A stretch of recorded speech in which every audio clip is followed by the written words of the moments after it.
All right, what is up, everyone? This is the Osmo.com NHL Hit the Ice show.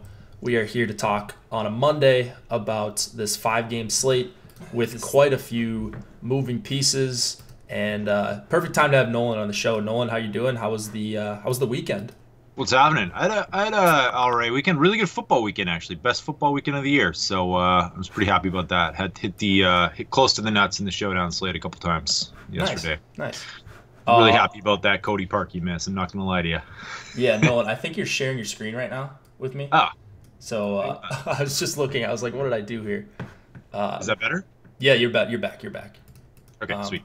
yeah, the Cody Parkey thing. That was a rough one. I don't know. I always feel bad for those kickers, right? Yeah, like it broke now though. Like I saw yesterday, they tipped somebody Yeah, on the Eagles tipped it. So hopefully he doesn't get too much flack for that, right? Like he's maybe the narrative's already developed, but I mean, yeah. I mean, even the slightest tip like that affected it from going in. So yeah, exactly. my Exactly. parent or my dad and my brother are huge Bears fans, so I was Oh watching with no. them. Yeah, and They had a chance too. Like part of me, like I had the Eagles in a bunch of bets, but part of me was like, man, the Bears that the next weekend of games would shake down so much better if the mhm. Bears were in it, right?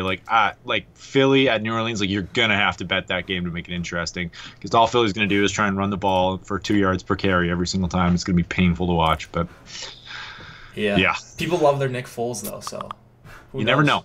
You never Yeah, know. yeah. Stranger things. Um, yeah, so everything's kind of changed in this slate since I started looking at it last night a little bit, and then this Mhm. morning when I was Mhm. writing and kind of looking at who I was going to play. Got some different lines all over the place. You've got some very important players returning possibly in Philip Forsberg. Yeah.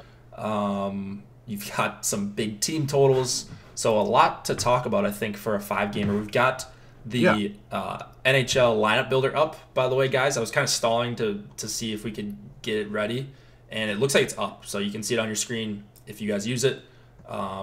Feel free to start making your lineup. Sorry about that. Didn't realize it was down until I went to do the show, and they got it fixed quickly. So thanks to the tech team that we have here. Yeah, I don't know. Anything ownership wise you want to talk about, Nolan? Well, just off the bat, I was really curious about like what St. Louis One's ownership was going to be because we were talking about it a little bit in chat, and like their underlying numbers together are so damn good. I could not believe it. I just did some in my article today, in my lineup, I went through some of the high danger chances for and against that some of the lines were generating, and they're like right up there with Toronto One. I think is the in the at the tops of that list with 17 high danger chances for per 60, which is huge. Second highest on the slate. So initially, my initial response was go with Philly one tonight, and then I saw Osmo actually had really good Philly one grades. So I basically am just going to take both sides of this game and try to pair it with other stuff. Because I think like St. Louis, they're both probably going to be pretty owned. Yeah. But what's your take on that? Yeah, so I mean St. Louis, like I'm big into like the high danger chance numbers and scoring chance shots, of course, shot attempts. Yeah, So yeah, they stick out, of course, the Shen Schwartz Tarasenko line. That would probably be a line I would write up in lieu of this not Minnesota one line that we have going on anymore. right. So they're going to be chalkier. They're always chalky when they're together. It's a good power play matchup. There's full Super power play cheap. correlation. Yeah, cheap. And you can pair them with Petrangelo, who's also fairly priced, 5,100 on DK. Yeah. So, yeah, I mean, hard not to like the St. Louis side, even though they're on the road. And then the one thing I was going to ask you about the Couturier line, I'm assuming that's what you're talking about, Couturier, Giroux connecting. Yeah. Yeah. Are they going to switch things up, or do you like have an inkling I that they're think what going they've been to? doing because, like, you noticed last game, like right before puck drop, they had Giroux, Yeah, Lindbergh, and Lindblom. Couturier, Yeah, yeah. Lindblom. Um, and so I was like panicking to get my lineup switched, and then I looked back at it, and it was like connect knee the whole time. So, I think that was the right game. So I think that it's probably just I would just go with connect knee and just I think that's going to be it. They had a 25% 5-on-5 ice time share last game, so I would Yeah. assume that's what's going to happen. And but I mean they've been so weird lately with their lines. Like they've had so many late last minute changes, and the beat writers are getting them out like 5 minutes before puck drop. Yeah. So it's a little bit of a risk for sure. What's your take on that? I just didn't know if maybe you had dug deeper. So I just had been talking to a couple people, and they were saying that this coach is new. Like this new coach, he is like, No. what's his name? Oh, I don't no. even know. I've got it mixed up with St. Louis. He's that kid. He's like 29 years old, right? Is he? No, that's Coalition from the Hawks, right? I can't remember. I can't remember coaches' Scott names. Gordon. I'm like Okay. terrible with coaches. Yeah, you're right. Scott Gordon. Sorry, go ahead.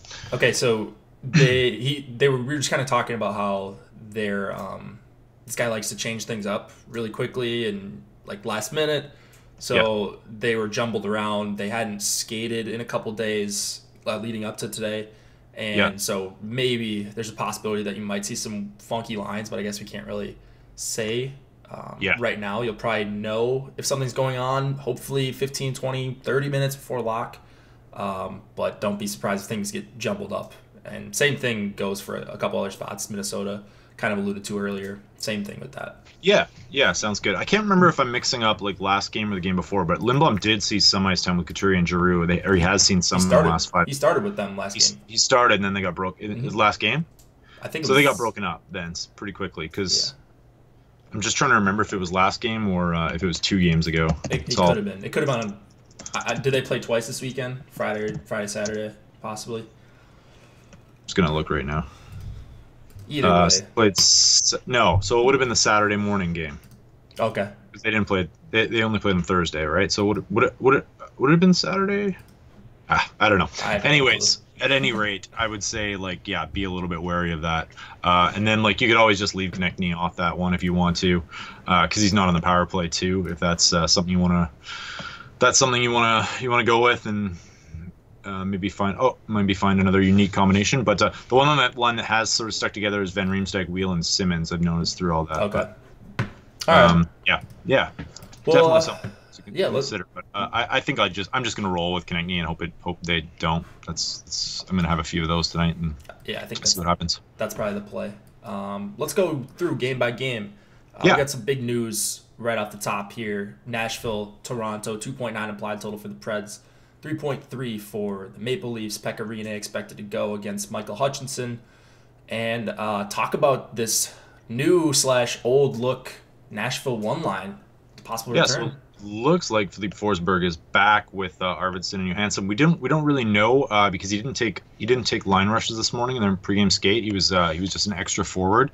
So we're basically guessing. I think at this point, I haven't seen anything yet that would lead me to believe he wouldn't be with that top line. So I'm just keeping an eye on it. Have you seen anything with lines? I don't know. I don't know why they wouldn't clutch, put him with baby. him. Max. Max from DR is in chat. I don't know. That's probably a troll. Isn't Hutchinson just a known very, very bad goalie, by the way? I didn't think my attitude towards him wasn't that he just kind of he was bad for a while and then he had a really bad year. But maybe you're probably you probably know better than I do. So. I feel like I've he had a great year with the Jets 1 year. Let's look up the stats real quick. Okay, Corsi's saying that yeah, I'm correct. Okay. Yeah, so he had maybe he didn't have a great year. Yeah, he had one decent year, 38 games, 914 save percentage, but he's been pretty bad his entire career. Jesus. So yeah. Yeah, so I would expect Nashville 1 to be back together if Forsberg is in. I don't know how what else you could expect, and you kind of alluded to it in your article was that the rest of the lines, and basically all the lines, you could see Forsberg sliding in somewhere else. They've done it before this year. But it's just why wouldn't you put him right back on the top line, right? Yeah, exactly. Daily Faceoff has him back on there, but my guess is they're just guessing as well. It'll question it's a question where is Yarncroc up or was up there, so he could go down center the second line, which might be the most likely scenario, and then with Fiala and Smith, and then they keep Bonino, Sissons, and Watson together. Hartman would just move down to the fourth line, and Salamaki's on IR. So, yeah, I would say though that does present wait till line rushes and just get a little bit of this in there. You're probably going to get some unique combos, right? If you do that, if you wait. Yeah, it's all guessing, right? We don't even know if Philip plays. Agreed. Yeah, Max would definitely agree with that. So how I'm treating it, I guess, is just that I'm treating it as normal Nashville 1, Forsberg, Johansson, Arvidsson, And they're not coming up as a great value for me. I did get a little bit of exposure on my last update when I ran through Cruncher and stuff. But, man, I guess I don't really love attacking the Leafs all that much. I love the defensemen against the Leafs, as Steve talks about all the time. Yossi and Ellis, I think, are both awesome plays. But it's really going to be Nashville 1 or nothing for me, for the Preds, as far as forwards go. And then it's always this conundrum with the Leafs, right? They've got these two very, very good lines, a third line that's certainly viable in most matchups, but the Preds aren't really a team that I attack all that much. I'm getting the most of Tavares, Marner, and Connor Brown. My model just loves Tavares and Marner, and then Brown, super cheap. Put them next to each other, and comes a little bit more affordable. JT Mitch night. Okay, Corsi's with me. What do you think about this? Mitch. Yeah, Mitch Marner. Mitch Marner. Yeah. What do you think about these Leafs lines here? Yeah, I think like the Toronto 1 line, 17.7 high danger chances for per 60, 6.3 against. They've been just amazing in 44 minutes. So I guess if I was going somewhere in Toronto, I would go there. I'm kind of like my mentality, maybe this is just biased, but my mentality is it's going to be like a little bit of a low scoring game. I don't know what you think, but I'm kind of like leaning that way. But yeah, Nashville 1, and then like, yeah, just sprinkling in some Yossi, and that's about it for me. Toronto 2 has also been amazing as well, but in limited time together. So, I mean, those are both great plays. They both grade out well for Osmo. Yeah, you know the top 2 lines for the Leafs are going to be super high event, no matter who it's with Tavares and Matthews centering those two. Marner with Tavares, of course. You just have a big sample on them so far this season. And I think either of them are fine. I'm just more likely to go with Tavares and Marner tonight.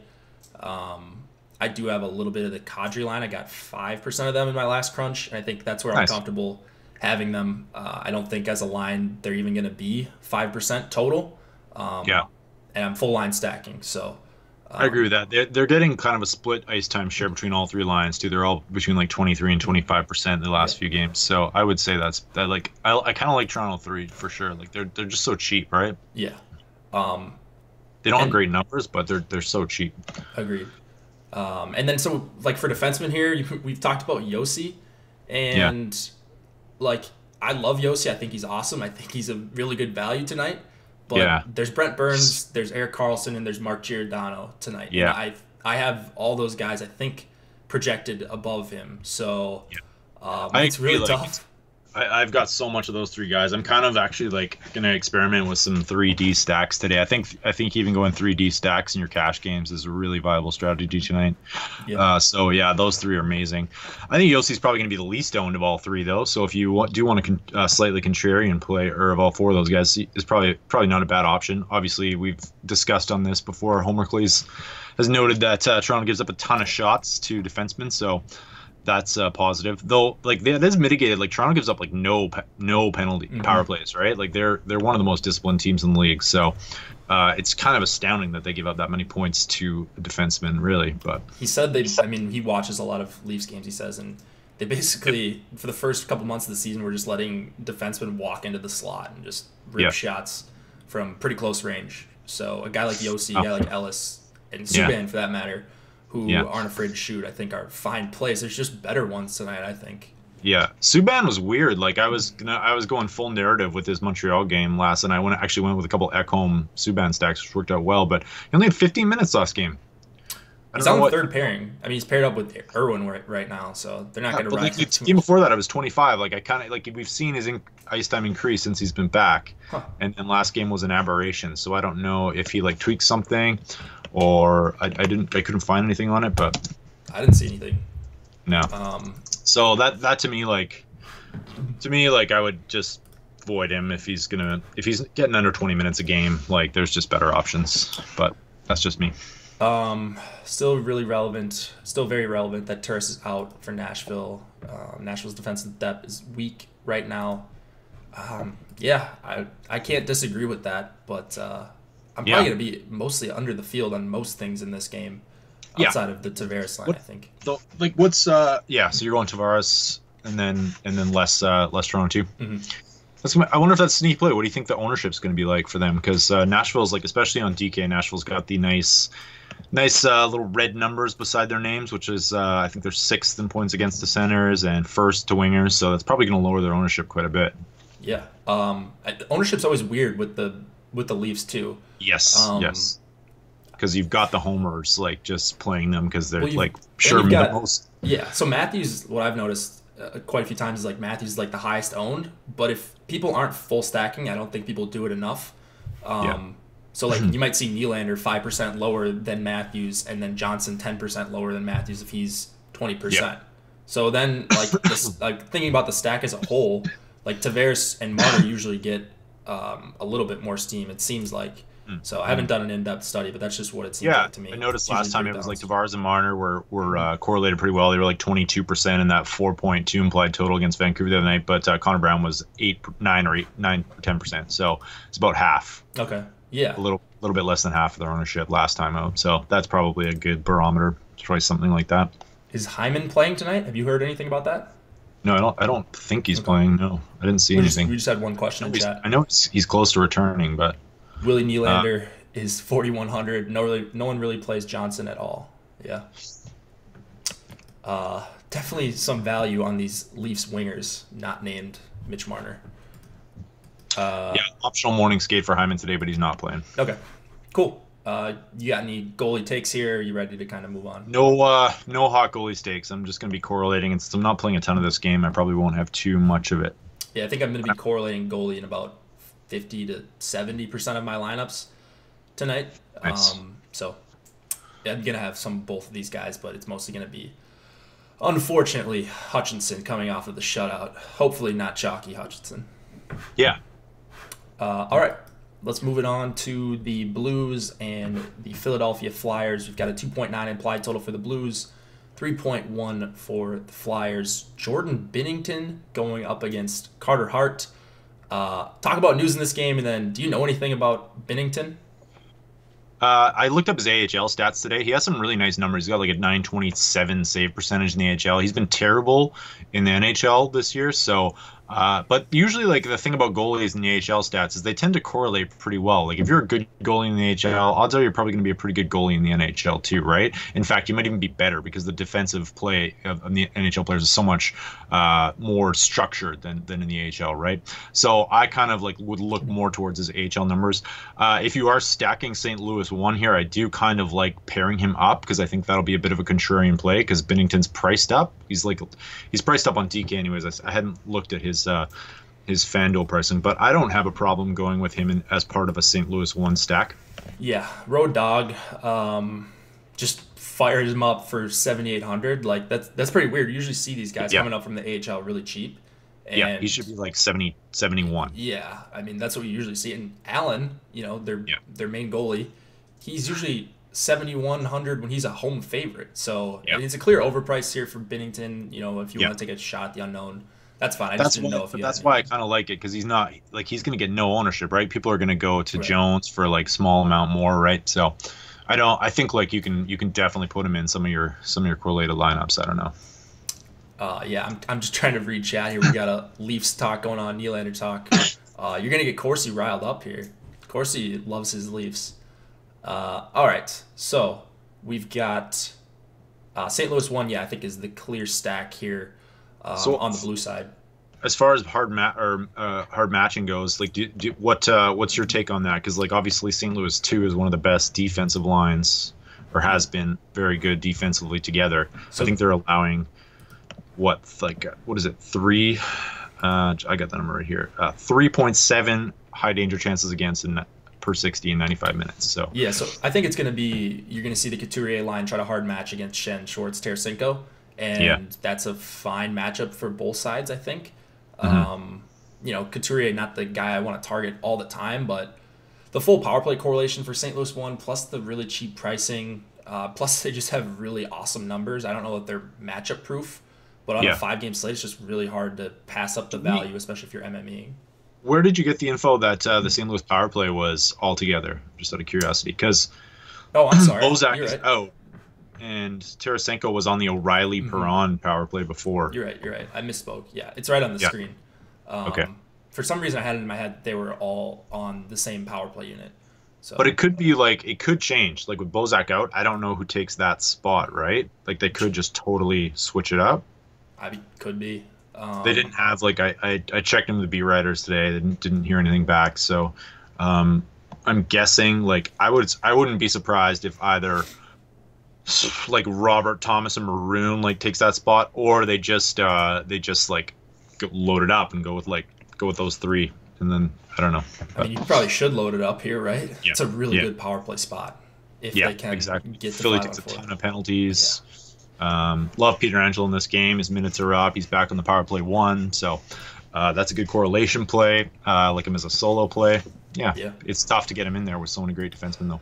Right, that's the problem. Once again, like you've got quite a few guys in like the $45 to $5,500 range, and then you just got Burns, Carlson, Giordano up top, and Yossi too. Yeah. It's just gonna be really tough to not jam those guys in, for me at least. Did you say you do like the O'Reilly, Perron, and Steen line? Me, no, not as much as Okay. I'm just gonna go St. Louis 1 here. Okay, yeah. Yeah, but I don't think they're a bad play. I don't know. They're just a little less high event, right? I'm kind of fading. Like I'm just gonna go Philly 1 here. I'm kind of fading, even though I like to plug in some Philly 3 from time to time. But yeah, that's pretty much gonna be my play. I'm just basically, yeah, like I said earlier, I'm just gonna take both sides of this game, see how it works out, because I think they both grade out really well for in Osmo's ranks. Yeah. So St. Louis 1, Philadelphia 1 for me. We had another good question, or kind of an interesting talking point. Do you think we're going to see higher ownership on Philadelphia 1 or St. Louis 1 here? My initial take was that St. Louis would be like 10 to 12, and then who was I talking with in chat? I can't, so I don't want to scroll down, but somebody was telling me that they like apparently they're hearing a lot of buzz about St. Louis 1 today, so that could be right. They fit in so well. They're cheap. Philly's not exactly known for being sound defensively. They're especially on DK. They're bottom 5th in the league in points allowed to pretty much every position. So I think you're going to see St. Louis at probably 15 to 17. That's my guess. What do you? I don't. And then like Philly maybe like 12 to 15. Yeah, I was thinking 17, 18 for St. Louis. Maybe they're probably going to be around 20, maybe a little bit more in the higher stake stuff where the max entries are lower, of course. Mm-hmm. And then Philadelphia, I think, will be, approaching teens. So you're not going to be sneaky playing either of these two teams, but I'm going to be overweight on both of them based on what I just said there, 17, 18, and what did I say, like low teens for this Philadelphia line. So it's going to be close, I think. And I would guess like if you're full stack and connect, he's probably going to be like half of Drew and Couturier. Agreed. Yeah, that's the thing too, is like, so you'll probably see Tarasenko will be the highest owned, of course, on St. Louis 1, but Shannon Schwartz usually, regardless if they're all on the top power play together or not, they're usually like 4 or 5% lower in some tournaments. So, yeah, 100%. I think Philadelphia 1 will be higher owned. I mean, they could be, right? Yeah. They absolutely could be. It wouldn't be shocking, but we don't have ownership projections. This is one of those times where I really wish we had ownership projections, but they're pretty tough to do in hockey, I think. Tougher than other sports. So Yeah, absolutely. All right. Any other defensemen? We didn't really talk about these Flyers. I mean, like, I don't think you can go wrong with Provorov or Sanheim or like Ghost in any kind of any Philly stacks. I'm not gonna have a lot of them, but all right. You? Yeah, Sanheim and Provorov actually are my favorites here, value-wise. So those are going to be two guys I get to. I'll have some Sanheim one-offs, and that will be about it. Any goalies here? We talked about Binnington a little bit, but Carter Hart, home favorite, 72. Full correlation plays for me. If I'm doing one, I'll probably have. I mean, Hart's so cheap, so it's nice to fit him in, and then I think Binnington just won't be owned, so I like fitting him in too. Yeah, really bad goalie night, I think. So you can pay way up for Martin Jones, or then what? I mean, I don't know. Jones is easily the best player on the board, right, in a vacuum. So, but he's also not one of the best goalies, I don't think. So it's just hard playing a chalk goalie that's priced up. I mean, I don't know. At the end of the day, though, we're minus 227 favorites, and the Kings are implied for 2.2 goals. So it's still maybe just take the hopefully free points. Yeah, how high is the ceiling is the thing. Um, we'll get to that one soon. All right. Wild and the Montreal Canadiens. We have a 2.9 implied total for the Wild, 3 for the Canadiens. Devin Dubnyk and Carey Price are expected to go in net here. We've got some Wild line changes, and we've also got a line change, little swap on the Canadiens, Nolan. Yeah, so it looks like we were just kind of chalk talking. Pardon me, I've got a cold right now. I'm just trying to. It's that time of season. A little bit. Around. Yeah, exactly. Minnesota Wild. It looks like we've got Stahl, Granlund, Greenway. Is that right? And then Coyle, Kunin, Parise, Koivu, Zucker, Niederreiter. You're thinking that Zucker is going to be moved back up to the top line? I mean, it happens every game. So maybe it's just a cognitive bias that I have. Like, I watch quite a few Wild games just because they're the local team here. They're not even my favorite team, but anyways, that's a story for another day. But it's just always the announcers are constantly talking about, okay, I wonder when they're going to go back to Zucker with Stahl and Granlund. Like, this happens all the time. It's happened probably 4 or 5 times this year. Basically, every single time that Greenway or whoever they have listed with Stahl and Granlund starts the game, if things aren't going perfectly, or they need offense at some point during the game, it's going to be Zucker that moves back up. So, I don't want to say just blindly play Zucker with Stahl and Granlund because it's not like Zucker's super cheap or anything, and Greenway is, so it's just a completely different price range of full stack depending on what you do. But I want to have a little bit of both. Like, I want to have some Stahl, Granlund, Zucker. I want to have some Stahl, Granlund, Greenway. It's just going to depend on how the game goes early, I think. So it sucks. And if you're MMEing, I don't really know, or if you're not MMEing, I don't really know how I would treat this. I probably would just avoid those 2 Minnesota lines altogether. I think it's probably worth Flyer and GPPs, right? Pair those 3 together, and you've got a pretty unique combo. And they're paired together on the power play too, all 3 of them. So, yeah, I think that's pretty smart in large GPPs. You're high on Minnesota tonight, or? Yeah, I mean, I would have really liked to play Stahl, Granlund, and Zucker. Looking at what the shutdown line has done for the Canadiens, the Deneau, Tatar, Gallagher line, they've given up quite a few high danger chances over their last 10 games. I think upwards of 14 high danger chances against per 60. And this is a line that was just dominating possession for the first 2.5, 3 months of the season, and they've struggled lately. So maybe it's just some tough matchups that could be the case, but I think Stahlgren and Zucker would be a really tough matchup for them. And now with these new lines on both teams, I don't know exactly how they want to match. If they're going to treat Stahl, Granlund as the top line, if they're going to maybe treat Koivu, Zucker, Niederreiter as the top line, I don't know. They could go with Parise. Maybe they still think Parise's their best player. I just have no clue how they're going to match here. So kind of mucks everything up, these new lines for me. Tough one, but I don't think either of these teams is going to be very highly owned. So agreed. That's the plus side of this. Yeah, Montreal I guess they got off to such a great start, but those numbers are sort of climbing back down to earth. Still some solid offensive numbers though, right? Sure. Yeah. So I like to look just at like 10, 20 game samples and just see how lines are performing lately now that we're halfway through the season. Yeah. Because things can change, lines can get figured out, or maybe they had some easy matchups early. Absolutely, yeah. They're still generating like crazy. Montreal won for sure. They've just been a little bit worse defensively in the last 10 or so games. And probably a little bit snake bitten offensively. Yeah, I mean, they have been all season, right? Like, there's always comments in our Slack chat when they're playing and people have them like, wow, how many Corsi points did I get for that shot on goal or that shot attempt? Like, you look at the numbers after the game, and you're like, how does this line not score? It's true. I've just been firing them up and just kind of hoping they break out of their slump. Like, Gallagher's been getting great grades from Osimo lately, so I just fire them up and just kind of hope that one of these days it's gonna happen, right? Yeah, I like it. Yeah. And then obviously we have a slight change here. The Finn line's been broken up for Montreal. Army is up on Montreal 2. I know you like Montreal 3 a lot the other night, and we're probably in on them again tonight. And now Byron's down on or up to Montreal 2. Byron's on the third line. We've got Armia going up with Domi and Drouin, which I really, really like. Which one? Domi, Drouin, and Byron?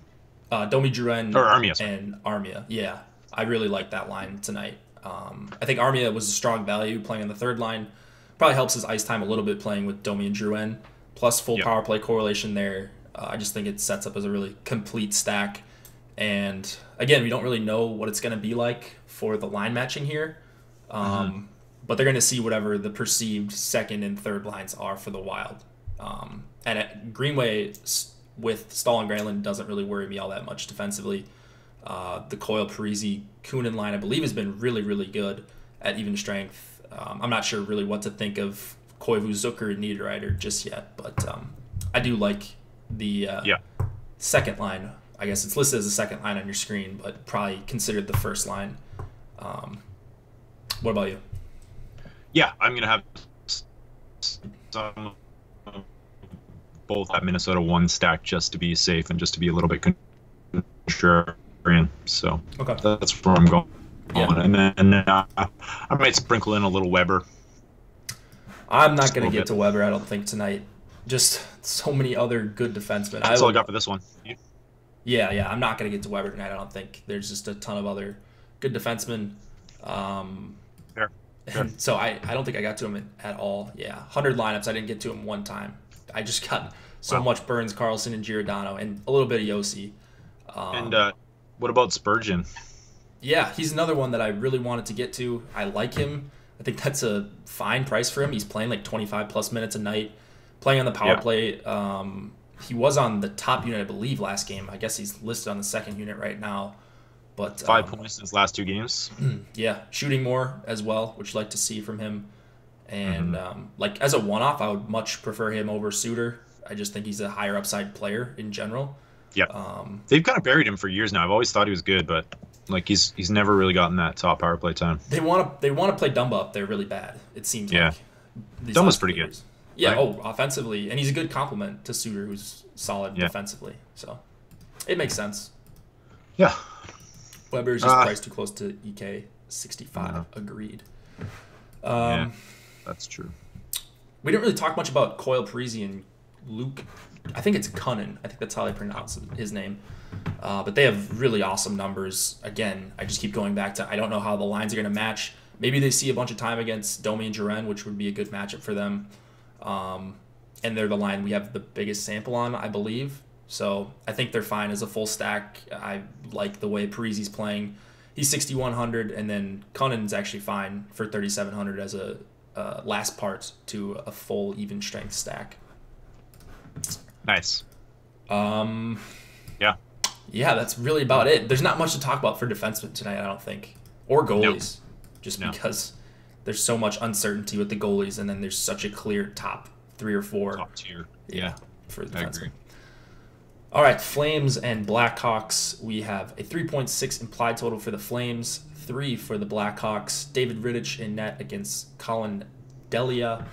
Blackhawks on the second half of a back-to-back. They were in Pittsburgh last night, won that game somehow after going down 2-0, and now they're going to be at home here against Calgary. We got any line change stuff to talk about here, Nolan? I think nothing. No. Okay. I think everything is the same. All right. Jankowski for league. Yeah. That being said, how much Calgary here? Yeah, it's a good question, right? Chicago 2 giving up 17 high danger chances against this year. Chicago 1 giving up 14 high danger chances. Like, this is smash spot. Is Chicago, how is Chicago doing in their last little bit though? Like, I looked at their kind of some of their team stats on Natural Stats, Rick, and they're still giving up a ton of chances at home, even in their past 10. But they seem to be playing a little bit better lately. Is that just a little bit of regression there? Or? They look better. I don't think they were as bad last year as their record was, and they're not as good as their record is the last 10 or so games. They've won quite a few games. They're on like a little run here, but Calgary is just a better team. They've got 2 really, really good lines. I think the Blackhawks should continue to give up a ton of quality chances, and I don't think that's going to be any different tonight. Flames more fresh than the Blackhawks too. They've gotten some decent goaltending, actually, the Hawks have, with Delia and Cam Ward, actually, last night especially. But I think there's some regression now going back the other way. So are you And then are we stacking power plays here because Chicago is so terrible? Are we? For sure. Yeah. For sure. Yeah, so take your pick of the 4 forwards on power play 1. Obviously, you've got Monahan, Gaudreau, and Lindholm who play together the whole game. But Tkachuk is an awesome one-off for 6,600. You can play the Backlund-Bennett line with Tkachuk if you want. I think that's a perfectly fine filler stack. They're a little bit more expensive than I would like. But I still think both Backlund and Tkachuk are solid options. They just don't correlate well at 5-on-4. And then really Giordano, like he's the main guy here. I haven't decided yet, like if I prefer him over Carlson because I think it's Burns clear number 1, and then it's Carlson Giordano for me as the second guy. Yeah. But gonna have a ton of both of those guys. So I think Giordano, like I think he has a case to be the number 1 defenseman on the night. Calgary also drawing the most penalties in the NHL this season too. Yeah, they're awesome. So it's a pretty smash spot. At least the only like negative I could find about them is they aren't really generating a ton of high danger chances at 5-on-5, but that's probably just nothing because they're still so dangerous on the power play. I think they've probably just been efficient with their high danger chances, right? Like they've had these huge blow up games. Anti Carolina Hurricanes, right? Yeah. I mean, when you've got Gaudreau and Monahan and Lindholm's played awesome, hard not to playing with those two guys. Yeah, exactly. And like a high danger chance for McDavid or Brock Besser or something like that isn't the same as a high danger chance for someone else. Right. So I don't know. Calgary's not that interesting to talk about. They're highest implied total on the night, I believe, and then they're against a team on a back-to-back that's bad defensively. They're bad at home. It doesn't really matter. But what about the Chicago side? Tays, Saad, and Cahoon? You have any interest in that line? Like I think both of them like are kind of decent values and like they're both decent plays. I think like maybe as part of are you game stacking this at all? Like I'll probably have a couple game stacks in there. Not intentionally, but I'm for sure gonna get to some game stacks. Yeah. I don't know. I'm obviously more on the Calgary one side of things, but I think that both of these are fairly viable plays. Like I think Chicago 1 grades out as a pretty good value in Osmo's rankings. So I got no problem with either of them. I'm not super high on either of them though either. Yeah, I mean, just looking at like the numbers, I'm kind of using as the tiebreaker. The Kane line has been pretty bad offensively, like 45.7 Corsi for per 60. They're giving up 64, so they spend a lot of time in their own end. Huge chunk. 17. Did I say this already? 17 high danger chances against. And like the Tays line is also not good defensively. And you would probably expect them to see the most time against Monahan, Gaudreau, and Lindholm.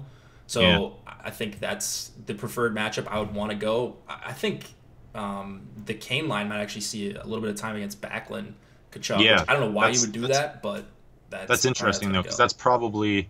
I mean, I guess like you're probably like that. Would you upgrade Backlund then at that point, like that whole line? Because that's pretty. It's probably going to be a 1-1, 2-2 hard match, right? I don't know if it's going to be a hard match with the Kane line, but and it's a new coach, so I don't know that they've played Calgary at home since they fired Quenneville, but that's what they've been doing as of late. And then the Tays line usually gets the opponent's top line. Monahan, Gaudreau, and Lindholm, they've been a lot better defensively than the first couple months of the season, but they're still not great. Like they still give up quite a bit in their own end. Think they would want to get you would think they'd want to get Tays out there for the last change against Monahan and Gaudreau, right? Yeah. So. Yep. So that's why I like the Tays line. Backlund. Yeah. Yeah, Tays line too. So top 6 for Calgary, and then the Tays line I think is my preferred option for the Blackhawks. Giordano we talked about. Hanifin? What about Hanifin at 4,500 here? I'm just spending up a D. Yeah, I guess he's just in a weird price range for me. 4,500? What has he been doing lately? I don't know. I have not paid attention. He's been at like 35 the entire. Let's see. Yeah, has he been killing it? Yeah, I guess he's priced. He's had 2 good games in a row, but no Hanifin tonight for me. What's up, Nihas? How you doing, buddy? You're late to the show. You got to rewatch this when we're done. All right. Anything else in this game? We haven't touched on it, but do you like any low price defensemen? Is there anything? I mentioned Sandheim, so I'll just read off my crunch, the guys I'm getting. It's really ugly outside of the top. It's ugly, right? Yeah. So my top 4 in exposure right now, and this is probably gonna stick. Burns, Carlson, Giordano, Yossi. And then it's Duncan Keith, actually, for 9% Duncan Keith. He scored a goal last night. Things are looking up for Duncan Keith. And then it's guys like Gudas and Kulak and Folan and just like, Forbert, like just punts all over the place. Edmondson, just some real gross guys. Dylan maybe on San Jose is one I was thinking of. Like they're kind of decimated on D right now. Sorry? Yeah, Vlasic's supposed to be out, right? Vlasic's out. Simic's probably out. Braun's out. So, and then this Middleton kid got 5 minutes last game. So I think like taking one of these other San Jose D isn't the worst idea. Sure. Ryan. Yeah. All right. Let's get to that game now. Actually, you want to talk about any goalies in the Flames Blackhawks game? Because I really don't. No. All right. Let's move it on then. I'm good. Last game of the night. We've got about 10 minutes left in this show.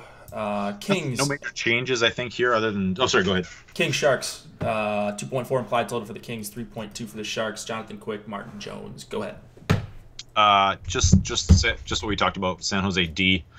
Looks like Vlasic's out. I think that's confirmed now. And then who's the other defenseman out there? Is it Simic? I think it's Simic. I thought there was somebody else out too. But so it's Heed. Heed, I guess, will draw on Middleton, Ryan, Dylan, Carlson, Burns. Oh, Heed? Not. It's basically like, so like these are nice little flyers, some of these low guys, but like just means more ice time for Burns and Carlson. Burns was up to 30 minutes last game. Carlson's up to 29, 30 minutes. So like I'm just putting him in. I don't know. Yeah. Yeah. I mean, what's there to talk about in this game, right? Like, yeah. Will you be stacking? I guess the important question is, how much will you be stacking Burns and Carlson with some of these other San Jose lines? Well, that's the point. That would be the reason to full stack these San Jose Sharks lines, right? Because you've got, just look at, like, this is a great visual. Just look at the lines. So top line, you've got Thornton PP2, Pavelski PP1, and then Sorensen not out of PP. Couture on the second line, power play 1, Meyer, power play 2, Radil, nothing. And then same thing on the third line, Hurdle, Kane, Donskoy. None of them correlate together on the power play. So that's why you play Burns or Carlson, just to get that correlation. Like, everyone's split up, so that's why I'm like so deep. But are you going Burns, Carlson, and then like San Jose 3? Like, will that be a comp? I love San Jose 3. I shouldn't say love. I think they're a really high event line, and I think they're going to see some time against Kempe, Toffoli, Hagelin. Give me some of that. If they see time against Carter, I follow Lipsick. Give me some of that. The important part is I think they're going to avoid Kopitar, which line, I mean, their line isn't that great, actually, numbers-wise this season. It's been decent, right? It's been better lately, for sure. Yeah. But still not one that I would be like, oh, no, you can't face Kopitar on the road, because it's not going to be a super hard match. From what I've seen, what they've been doing lately is Couture on opposing top lines for the most part. But again, nothing to be worried about, I don't think, on any of these three lines. Like, the Thornton line has great numbers, great Corsi numbers, but I'm just like using the defensemen to get to these lines, if that makes sense. Like, I think Carlson and Burns are both very good values for their prices, and I want some Sharks exposure, and I don't want to stack up just the top power play or anything. Just you really, really have to bank on them getting there on the power play, and I don't think that's very likely when you've got three separate lines to go through. Yeah, it's tough. It's so hard. These San Jose stacks are kind of difficult lately. Kane has been on a tear. Yeah, Kane's awesome. For DFS. I mean, I think his ownership will start to creep up because he's playing well. But I just ride that when he's good, and then try and hope to get him that game before he goes off, which we've already missed. But he's been playing great lately, and his ice time's up too. That line led the Sharks in their last game. I think they had like a 28% 5-on-5 ice time share. So the Thornton line? No, the Kane line. Oh wow, I did not know that. Okay. Let me just double check, make sure I'm right. No, it sounds right. They've got three balanced lines. I can't remember if that was a road game or not, but I think it was home to Tampa. Right. Kane only shoots on the third line. 30% 5-on-5. Hurdle, Kane, Donskoy. Oh hell yeah. Next closest line 20. Wow.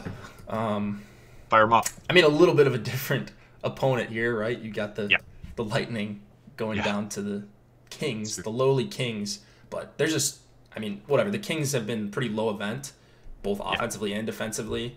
I don't think they're going to be able to slow it down here against any of these lines. Like, they're just a much, much better Sharks team here. My favorite play, I think, for super cheap under 10K lines is probably LA3. Grades out C or D grade for Osmo, A value. They're just so cheap. Kempe is 2,500, Hagelin 26, Toffoli 42. So all you need is a goal. Like, saw like Testosterone. I was talking to chat the other day, but like Testosterone won with a fourth line stack from somebody the other night, and Anaheim, like when you Anaheim 4, Anaheim 4, Carter Rowney and the which boys. was a brilliant play, really. Like I'm sure he just like auto put it in with the strategy or whatever, but but like that's viable, right? Like if you're, because you can pair that up with another top line and get 2 good defensemen in. So all you need is a goal from them, really, if your other line goes off.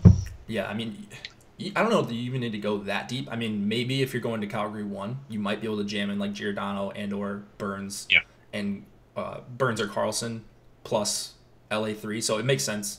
Yeah. For that reason, but man, I just think the Kings Zero. just absolutely suck. Under 1% ownership. Oh, too. for sure. All right, any defensemen here? Do you have a San Jose line you really like here? San Jose 3 for sure. Okay. That'll be my most owned. But I've got a couple of San Jose 1 and San Jose 2, but yeah. And this is another one where I wouldn't really worry about ownership. It's different in cash or whatever, but you're not looking at ownership there. Like we're gonna see Donskoy is gonna be quite a bit lower owned than Hurdle and Kane. We're gonna see Radil being quite a bit lower owned than Couture and Meyer, and then same thing with Sorensen. So like you got to think about the stack as a whole. And I'm just not really worried about San Jose ownership. Everything's spread out. Burns and Carlson, I do not care about their ownership tonight. They're 2 of the top 3 or 4 best plays on the slate, so just play them as much as possible. That's what I'm going to do. Radil goals in 3 straight. Ice time's up a little bit. There you go. Not bad. Yeah, I think like it's funny. Like I hope everyone's not on the same train of thought that we are. My guess is they are, but I'm gonna build a couple like high price line and punt defense and just sort of cross my fingers. But I think that's probably pretty suboptimal. Say that again. Like I'm probably gonna have like a couple 2 high price lineups and punt at D, but I'm guessing that's pretty suboptimal. I don't know. I mean, it's all a puzzle, right? Yeah. So I'm just seeing right now. I just thought of this. Like you go 2 mid-tier stacks, get Burns and Giordano or Burns Carlson, whatever you want to do. Carlson Giordano. That's most of my lineups tonight. That's gonna be most of mine too. So I'm gonna have. It's looking like right now over 100% total ownership for Burns and Carlson, and that's not using defenders in the utility. So they're going to make up over half. But I also, I like that. I don't know. I've been doing. I have a few lineups too with 3D, and like I kind of like it. I don't usually do that. I usually just full stack. But I don't know. I couldn't really find a couple like 2 cheap players that I really like together. Like maybe Taze and Saad, maybe like Carter and Kovalchuk. Like there's not really a lot out there for your 2-man combos. I don't know. Yeah, as we're talking right now, I'm trying to fill out St. Louis 1 with San Jose 3. This is gonna be duped a bunch of times, so like don't think it's like some sick free lineup because it's not. That was the first line I put together this morning. Yeah, and you can basically just throw in whichever cheap goal you want. You got a home favorite, Carlson Giordano, St. Louis 1. Underpriced, good power play matchup. St. Louis 3 or San Jose 3. Yeah. Lots of potential leverage if you. Chicago 3 maybe. We didn't really talk about them, but that's kind of. I just played DeBrincat. He's good, and I don't think his line mates are. So. Yeah. Perlini's had his moments now. He just takes so many penalties. Like, geez, I don't know. He's just not a smart player from what I've seen.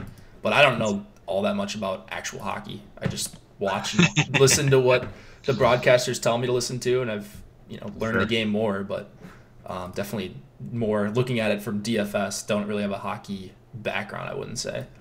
Fair. Lots of potential leverage if you use quick. Burns Carlson are going to be heavily owned, and Sharks in the aggregate should be highly owned.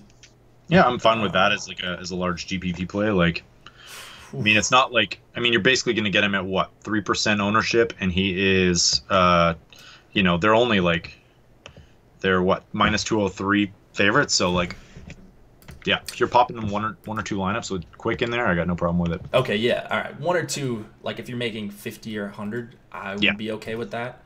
Yeah. So I'm making 100 tonight. So I'm not saying I'm not going to have any Quick, but it would take me 25 to 50 lineups before I actually played a Quick lineup.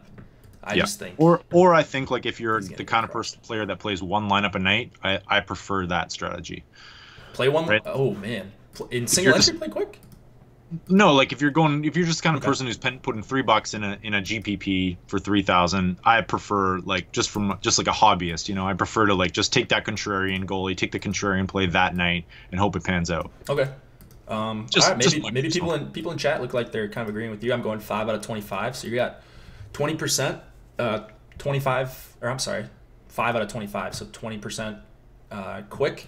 I think that'd be a little bit more than you need to actually, if you think that is a leverage spot. I don't know, that's a little bit overexposed to him, I think. Could he be the high scoring goalie of the night? Like, yeah, there's definitely a chance he's going to get peppered, I would think. Yeah. You could roll Burns versus Quick too. You could do one of Burns and Carlson against him. Yeah. It's just not really for me tonight. I think there are just way better plays elsewhere. Fair. All right. What else we got? Anything else to talk about? That's it. I'm ready for this national championship game. Let's go. Yeah. Throw in some CFB lineups, and I have no idea what I'm doing. So no Bachelor for you? No, I'm not a Bachelor guy. I saw that Australian woman. That was hilarious, though. I will watch Bachelor maybe if like Pat Mayo does a pool in the summer, but that's about it. Yeah. I don't know. I watch it. Nice. So there's that. Pretty damn entertaining, I'm sure. Yeah, it's for sure. It's entertaining. It's not ironic. Colton Goat. Oh, Corsi. I forgot. Corsi's he is a big Bachelor guy, so we'll be chatting in that, I'm sure. But nice. Yeah, so enjoy your selected viewing tonight, whether it's NHL, The Bachelor, National Championship game. We will be back tomorrow. It'll be Steve and I believe. I miss Corinne. Oh boy, we're gonna go down quite the rabbit hole if we keep the show going. Yeah, Nolan, you feel free to close it out if you got anything to advertise. If you want to say you got any articles coming up or whatever. No, not too much, but we're gonna start doing a few more articles about like analyzing DFS pros. I think that's something I talked to ownership about a little bit. So we're gonna start seeing those for other sports and just sort of try to do a bit of a deep dive. I think that's made me a better player, studying what you do, studying what Homercles does, testosterone, and just seeing what really good pros do. And I think that's a really good way to get better at it. Awesome. All right, guys, we will be back tomorrow. Thanks for tuning in. Feel free to give us a like if you did enjoy it. It does help us continue to do this for free. Good luck tonight. Play all the Erik Karlsson and Brent Burns.